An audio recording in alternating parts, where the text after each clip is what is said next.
Hi, I'm Helen Bauer, and this is the Heart of Hospice podcast. The Heart of Hospice podcast is your source for compassionate and informative discussions about hospice and end-of-life care. I'm a certified hospice and palliative care nurse with over 15 years of experience. Whether you're a caregiver, someone with a serious illness, or you simply need to know more about hospice care, this podcast is for you. Join me as we explore all the aspects of hospice, from the details of caregiving to the emotional and spiritual dimensions of end-of-life journeys. For more resources and to connect with me, visit theheartofhospice.com and find us on Facebook, Instagram, and LinkedIn. Keep listening for today's episode.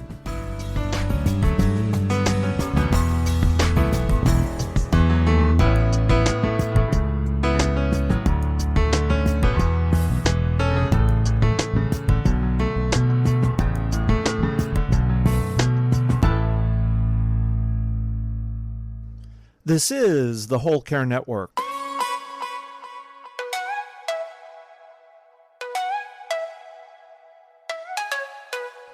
Helping you tell your story one podcast at a time. Content presented in the following podcast is for information purposes only. Views and opinions expressed in this podcast are solely those of the host and guest and may not represent the views and opinions of the Whole Care Network. Always consult with your physician for any medical advice, and always consult with your attorney for any legal advice. And thank you for listening to the Whole Care Network.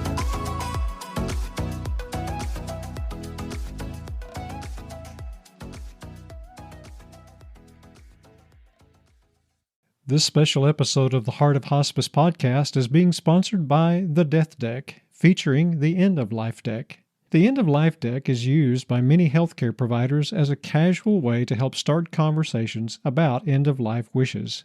It helps people communicate what matters most to them. To learn more about the EOL deck, visit thedeathdeck.com. Today's special episode is part one of a four-part series featuring hospice educator Barbara Karnes.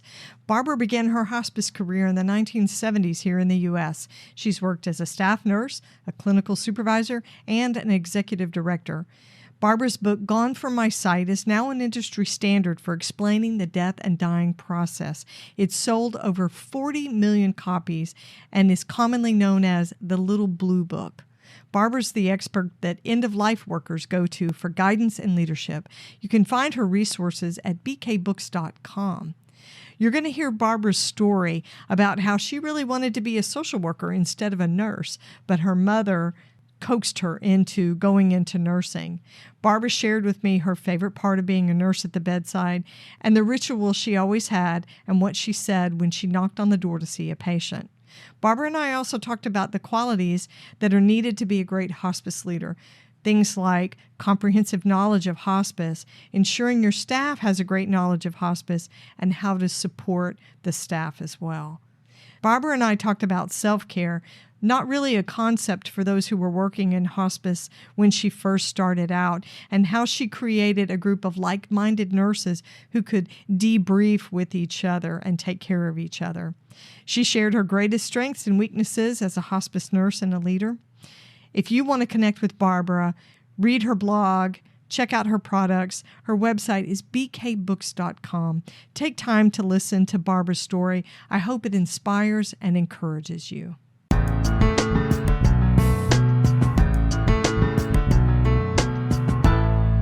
Barbara, welcome back to the podcast. It's so great to have you with me. Oh, it's always great to be back. We have some really interesting conversations when we're together. We do, and I'm so excited about this series because I think it's going to be really special. We're basically going start to finish, except you haven't finished working in end-of-life care yet, but we're going to be talking about everything in your career, everything about hospice and where it's going these days and what your experience has been. So before we get started with our questions in our interview, I have, of course, a card from the End of Life deck. So I know you love them. So this is how we're going to get started. This is an easy one. This is called Official Officiant. Who would you want to officiate your memorial service or funeral service? Oh, that's an interesting question because I don't want a memorial service or a funeral service. What we did with my husband was, well, let me back up and say, we have a family tradition that when anyone leaves our house, we all stand, or just maybe sometimes just me, stands on the porch and give a Karnes send-off. And we wave until the car is out of sight.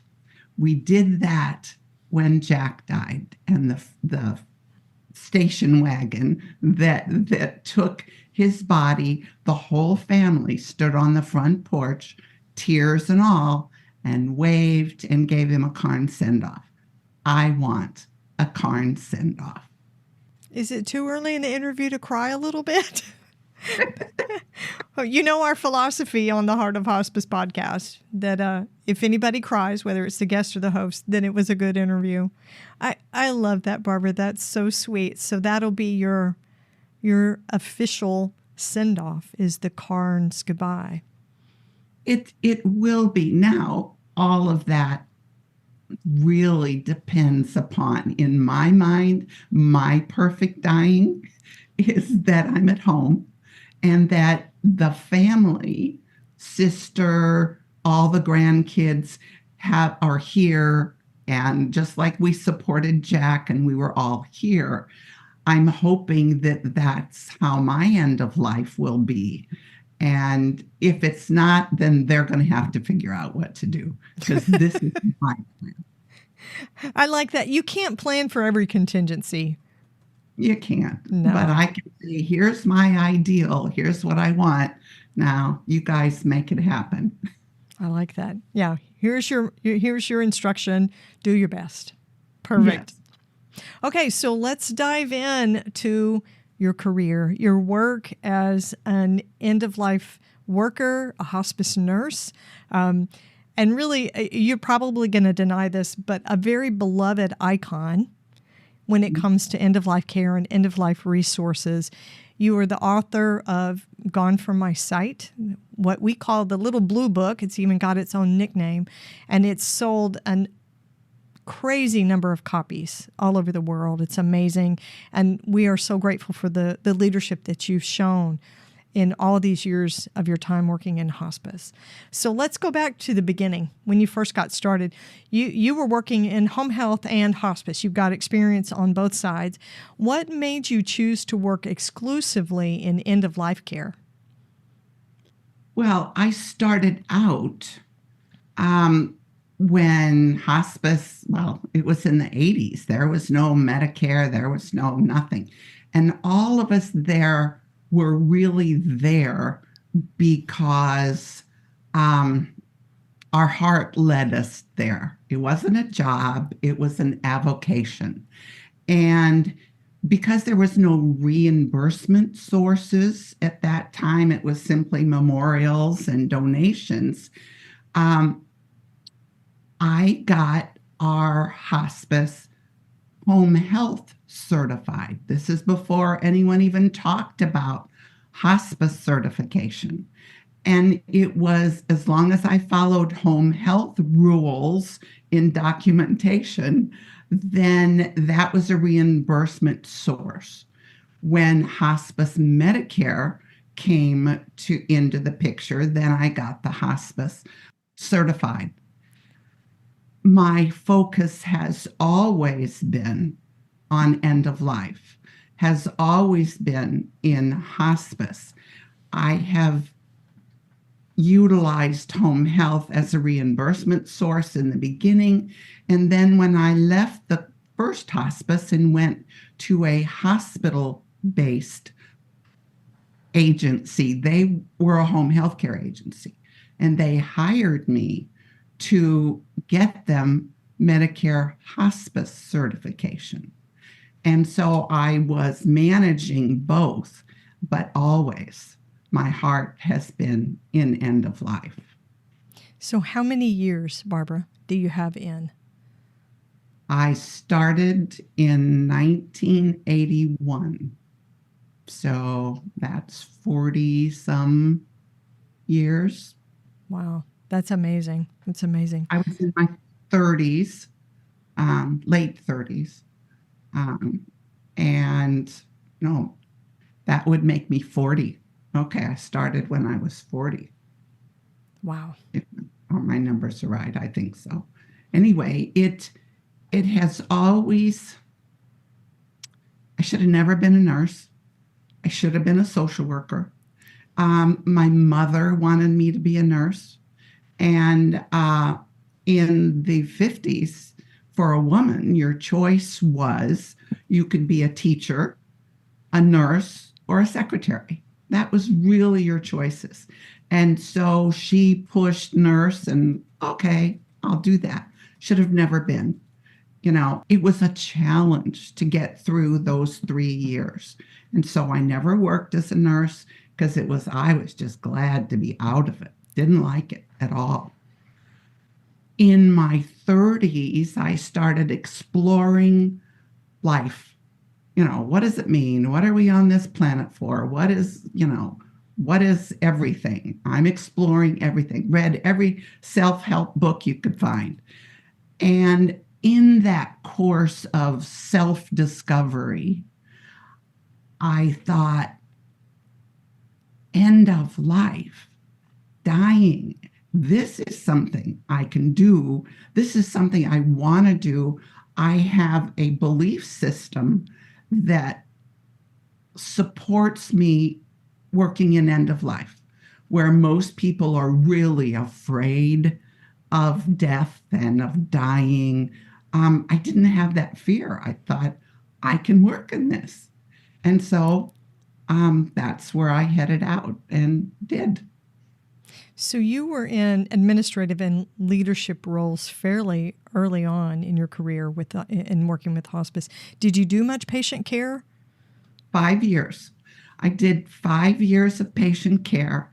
And in those 5 years, that was the training. That was learning. That's where all my knowledge came from, because nobody knew what dying was like. The medical model took care of diseases, and we had the one dying in the end of the hall, So it was those 5 years of being with someone in the months before death, right up to the moment of death. Because in those 5 years, our goal was to be with the family and the patient at the moment of death. That was what we were building up to. That's what built the trust, so that when that person died, the family would feel comfortable with us being the conductor and guiding that experience. So everything we did led up to the moment of death. And then we gradually eased off with the bereavement program. But my patients were my teachers. That's how I learned end of life. And in that time, I probably, and I'm not sure, I'm going to go with maybe 4 years into this, I became the director of the hospice, got it Medicare certified. And do I say I had a little disagreement with the board? And so on the spot, I quit. I said, if this is what you think hospice is, I'm out of here. I can't work for you. So then within a week, I was working at this hospital. And from that, in the hospital, I didn't see patients. It was strictly administrative for the rest of the years. But I did a lot of teaching, a lot of work with Kansas Hospice State Board. A lot of leadership and administrative responsibilities built onto your clinical skills. So when you think back about the times that you spent at the bedside, what was your favorite part of patient care? Oh, being there in the hours before death. and supporting and guiding the family to everyone's afraid. We're terrified of being with someone when they die or terrified of death. And to neutralize that fear, that was the gift of this work, was to take that family and gather them together and create a sacred memory for them to carry with them forever. And in order to do that, it had to be a sacred experience. And so I developed ways to guide and things to say and to ease the fear. You can never make the fear go away, right? But you can ease the fear. And that was what I was there for. Everything else led up to that moment. And that's what I missed when I got into administration. So there's a skill set that comes with doing that kind of work, being at the bedside with someone who's at the very end of life. But there's also a gift. I'm sure you've had people say that to you, oh, it takes a very special person to do this kind of work. I think the skills can be taught and learned and honed, and grown as you need them to. But there's a gift that comes with it, a willingness to be open-minded in the experience and to be fully present and to understand the intensity and the sacredness of the moment. I think that's the gift that people who are end-of-life workers bring. That's what it sounds like was your experience. Absolutely. In order to work in end of life, you have to recognize and conquer your own fears about dying and death. And we've all got them. If anyone says I'm not afraid, I don't believe it. Yeah, that's a fib. Yeah, it's a fib.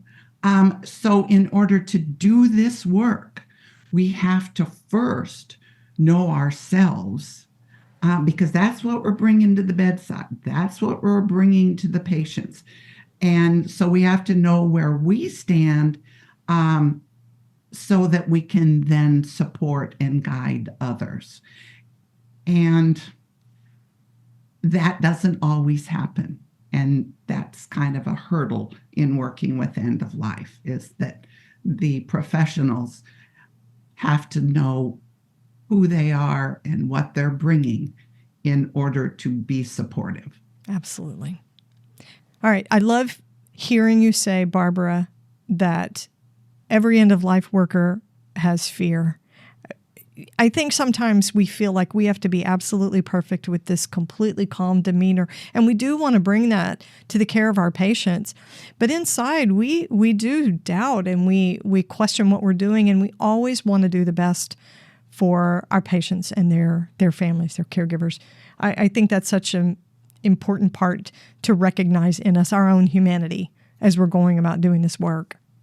Well, and if you think about it, our medical model gives us 1, 2, 3, it gives us protocol. It gives us this, what you do to accomplish this goal. When you're working with people, that doesn't fit. When you're working with people, you're going by the seat of your pants, and you need to know where you're going and have your own foundation. I used to stand on the front porch, and before I knocked on the door, I'd say, "Dear God, I seek to heal, not hurt," because you never know what you're going to find on the other side of the door, and it's instinctive. And so you've got to have that foundation to pull on. And that's why you've got to have an end of life foundation and knowledge to pull on, because it's not like anything else. You're dealing with humans and their fear and their emotions, and each person. There isn't even any protocol on how to die. There's some guidelines. There's things you look for, but certainly people don't always play by the rules. So you've got to be open enough and flexible enough to meet the needs and support and guide to help create this beautiful, sacred experience. Absolutely. Barbara has more to share before this episode's over, so keep listening. This special episode is made possible by our friends at the Death Deck. The Death Deck has created a new tool they call the End of Life Deck, or EOL Deck. The EOL Deck can be used by families, caregivers, and healthcare providers to help facilitate conversations about end-of-life wishes. Using multiple choice and open-ended questions, the EOL Deck has a casual tone that makes starting conversations about what matters most a little easier. Here's hospice nurse Helen Bauer from Hospice Navigation Services sharing the value of the EOL Deck. The EOL Deck jumpstarts the conversations we all need to have. With finesse, compassion, and honesty, it treats end-of-life discussions with thoughtfulness and respect. Every end-of-life worker should have a deck. To learn more about the EOL Deck and to purchase this helpful conversation starter, just visit thedeathdeck.com. In your field work when you were at the bedside, what part of the job did you dread having to do? Every nurse that I know has something about nursing that they dislike, or it even makes them gag, or they'll avoid it at all costs. What part of patient care did you dread having to do? The physical procedures. It just went against me to do anything that caused pain for another person. That was really hard for me. Right down to giving an injection, that hurt too. And that's why I didn't like nursing, because it's hands-on, hurt people in the idea of helping. But that is not a part of nursing that I'm comfortable with, and didn't like doing that. Changing dressings, that's okay. But anything that really causes pain, didn't want to do it. Right. When you're highly empathic, as most hospice end-of-life workers are, that kind of thing really goes against what we do. It goes against our natures. We are not there to cause pain. We are there to alleviate and palliate symptoms and suffering. So, yeah, totally makes sense. Okay. So tell me, after all these years, tell me about a patient or a family that you're already starting to smile. I know you've got somebody that you remember that was special. Tell me somebody that you remember from when you were in the field at the bedside. Actually, I have several people that pop into my head that are still in my heart. Most of the people I took care of children of God. But every once in a while, someone got in my heart and met Barbara's needs. And Charles was one of those people. My history is that I didn't really have a father that you would really think of as a supportive father, loving person. Charles took care of him for about 2 years, and he became the father image that I never had. His wife, and I won't say her name because it's unusual, but she and I became family. And that's not what you're supposed to do. Yeah, let's be clear, right? Let me get this across. That's not what you're supposed to do. But every once in a while, this person will get in your heart, and it's a thin ice that you're walking on. After Charles died, I stayed in touch.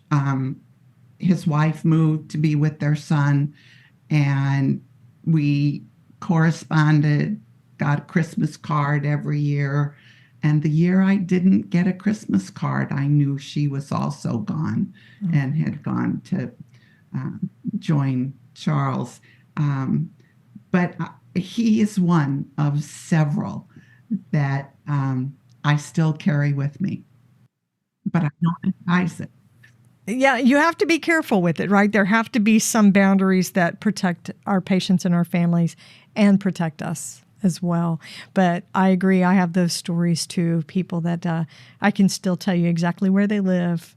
You know, their family members, I can name their kids, who their dog was. Yeah. We've all got them. And what a wonderful way to work, right? After 40, 50 years, you still have the memory of this particular patient and his wife. What other industry, what other career could you have where you get to do that? It's an amazing gift, I think, of working in end of life. Oh, because we're really working with personhood. We're not working with disease. We're working with people.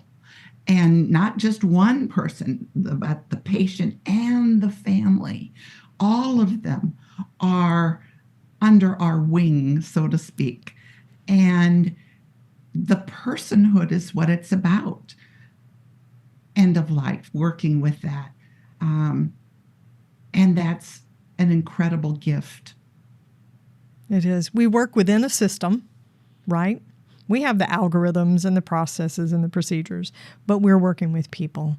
And the personhood, it's very colorful sometimes, right? That caregiving group that might be surrounding a patient can be very volatile, I guess, maybe, or there might be a lot of dysfunction, but every family's different, every patient's different, and we get to see all of that. So it's a privilege. It really is.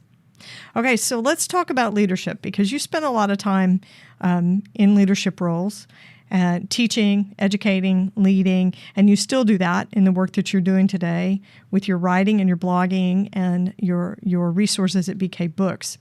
But I think we have a tendency as end-of-life workers to discount people that are in leadership roles, that they're just looking at the money, they're just looking at the staffing, when in fact, they are leading a group of people who are caring for the dying. So there's a different type of wear and tear that comes in our leadership roles. What quality would you say is most important for someone to have who's in a leadership role in a hospice agency?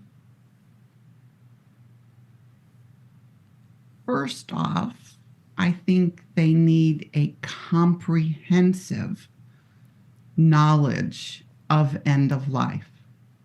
Way too often we've got leadership here that has the business model, and over here you've got your staff that has the patient medical model. And in order to work in end of life and understand your employees, you've got to understand end of life first, because then you can have the compassion, the empathy, the understanding that you're working with and and being involved is being responsible for a group of unique people. They're not like ordinary, regular medical people. There is a quality about those drawn to end of life that really needs an understanding and support that is different than regular human resources departments. And so first, as a leader, as a supervisor, make sure you've got knowledge of end of life. And then you have to make sure that your employees have comprehensive end of life knowledge. not just taking someone from the hospital floor and sending them out. You've got to make sure they have comprehensive knowledge. And as an administrator, you have to look out for your staff in a broader sense than you would just being a leader and administrator, because working with end of life has the emotional components that are not necessarily in every other healthcare job. So when we're talking about leading a group of people that are doing this kind of work, these are empathic people. These are people that are often driven not by needing a job, although we do, right? We want to get paid, but they're a lot of times driven by what they consider a calling to work with people who are at end of life. It's a big deal for a lot of bedside clinicians. This is a work of their heart. It's a mission in their lives. So when we talk about leading these people and supporting them, we have to talk about self-care. And of course, I think the conversation around self-care really, really exploded during the pandemic. I think it became so obvious that we really had to focus on it. And I think that conversation has continued. But way back when, in the 80s, when you first started, was there much discussion about self-care when it came to hospice nursing and the other hospice disciplines? There wasn't any talk about it. But we who were doing the work knew that we needed support. And so when I started, like in the 80s, and there's no rules, there was just another nurse and I, Jody, and Jody and I would meet every Friday night around 5, 6 o'clock at this local Mexican restaurant bar. And over margaritas, we would share and we would talk. And the two of us, that grew into a group of hospice nurse from VNA and a hospice nurse from Olathe.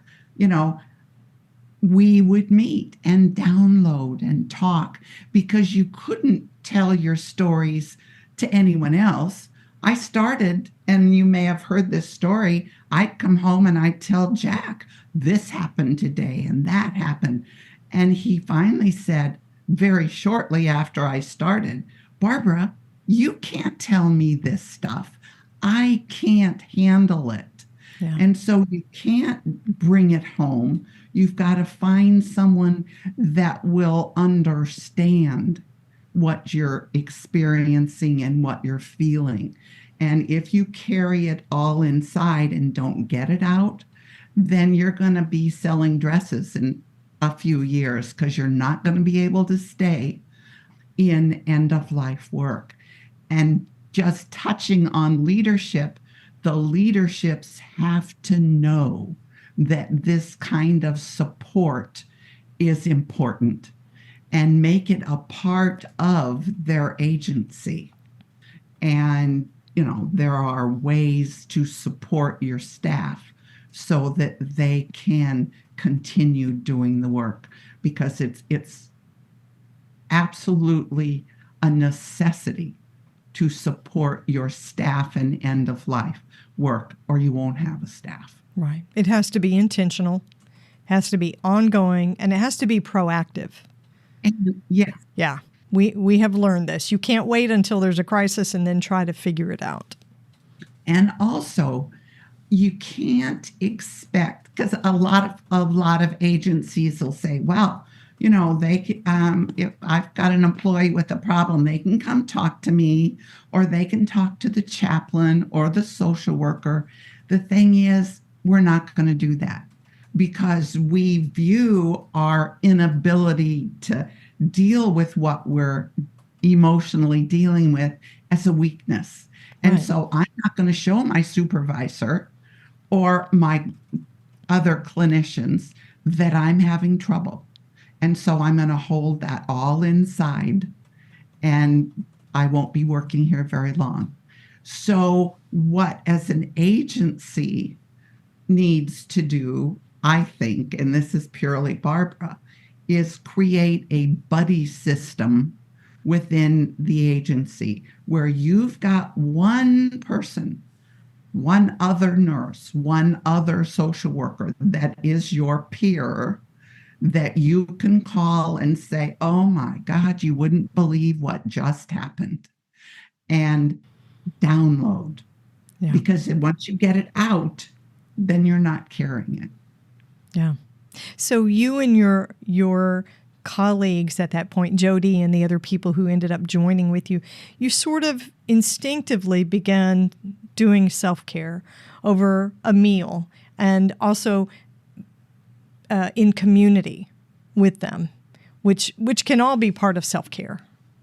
Now, I have to say, I can remember one particularly horrific experience, just horrific. Yeah. And when it was over, and Jody and I were both involved, when it was over, we called our psychologist bereavement counselor and said, we've got to talk. And we stopped at a liquor store and picked up a bottle of wine and went to his office and spent hours there downloading and talking about this horrific experience. And that, I think, kept us healthy. Yeah. Because I couldn't have carried that by myself. Well, and so what you're describing is a debriefing.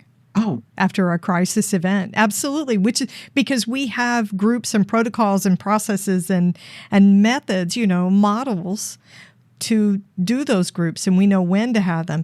You guys instinctively figured out we need to do this, right? yes. So when you were younger and working like that, what part of self-care did you find the most challenging? I don't even know that I did self-care. To be honest, I just did the work, and I knew why I was there, which a lot of people don't know why they're doing that work. And I don't think that I did anything that I considered I'm taking care of myself. Mm-hmm. Family was very important, and that was an outside activity. But really, I don't like to admit it, but hospice was my life. And if I have any regrets in my life, it's that I didn't have as much family attention as I think I should have. And that's my regret, is that it was all about hospice and my patients, and my family came second.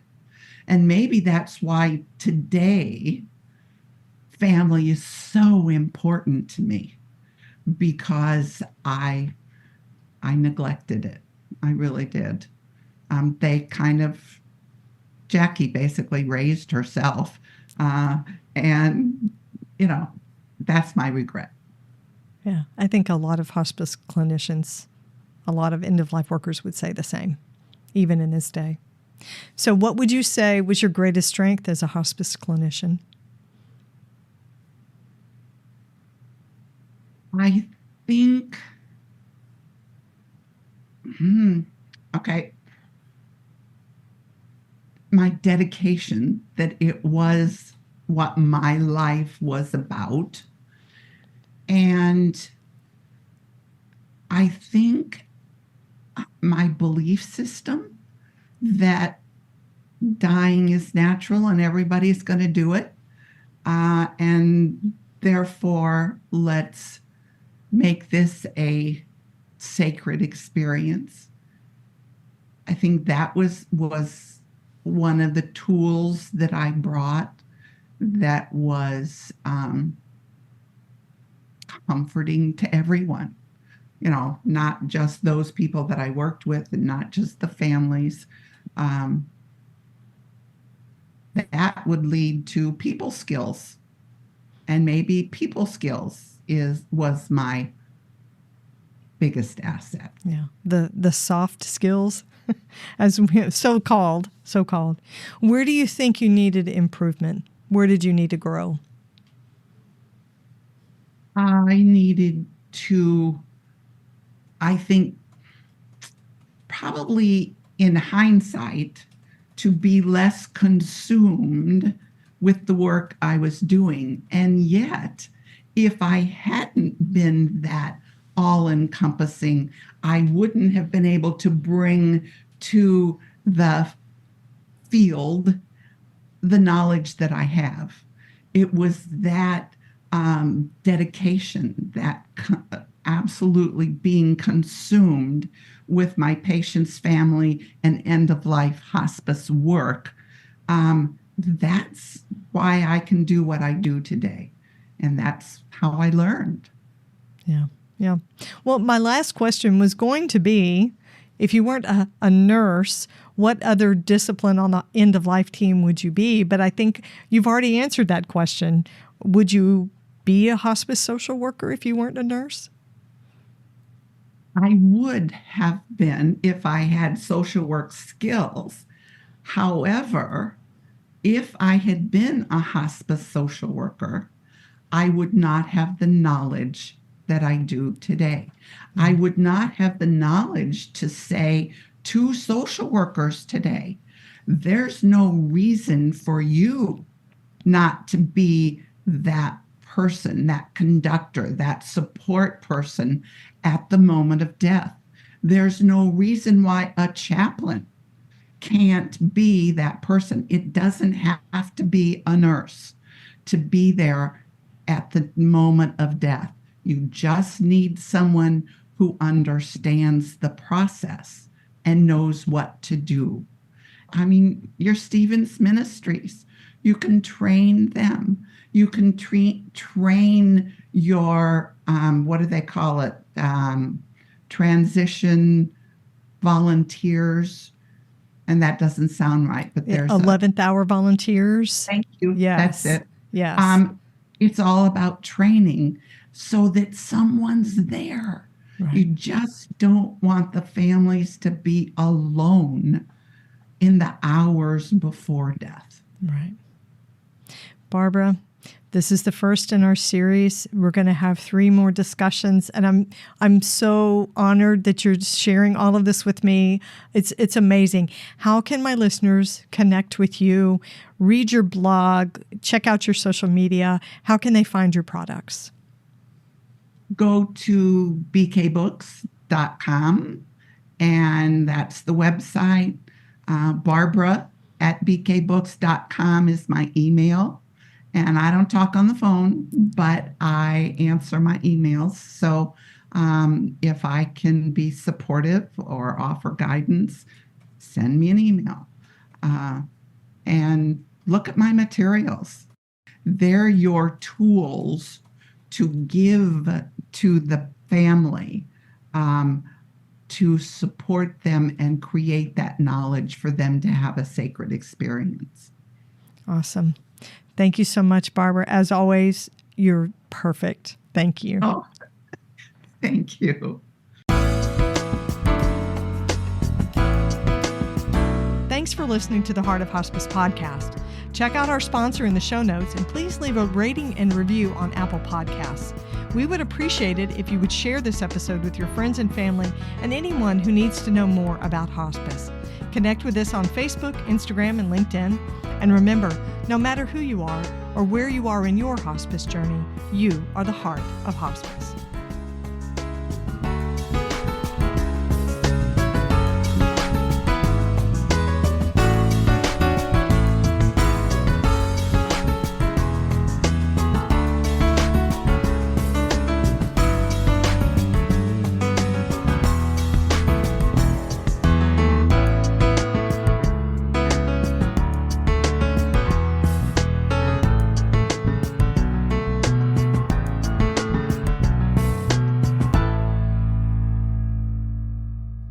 This is the Whole Care Network.